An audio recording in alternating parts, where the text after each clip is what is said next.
ছিনতাইয়ের আগে পুলিশের জালে আগ্নেয় অস্ত্রসহ ধৃত এক দুষ্কৃতী। দুবরাজপুর থানার পর এবার আগ্নেয় অস্ত্রসহ এক দুষ্কৃতীকে গ্রেপ্তার করল সদাইপুর থানার পুলিশ।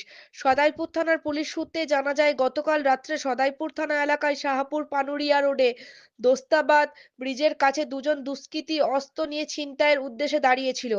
গোপন সূত্রে খবর পেয়ে ওই জায়গায় হানা দেয় সদাইপুর থানার পুলিশ। সেখানে হাতে নাতে পাকড়াও করে শেখ আনামুল নামে এক দুষ্কৃতীকে। ধৃতের বাড়ি দুবরাজপুর ব্লকের শাহপুর গ্রামে। তবে আর একজন দুষ্কৃতী পুলিশকে দেখে চম্পট দেয়। আজ ধৃত শেখ আনামুলকে সিউড়ি আদালতে পেশ করা হয়। উল্লেখ্য, এর আগেও বিভিন্ন থানায় ধৃত শেখ আনামুলের নামে মামলা রয়েছে। সদাইপুর থেকে শেখ অলি মোহাম্মদের রিপোর্ট, সিউড়ি টাইমস, সিউড়ি বীরভূম।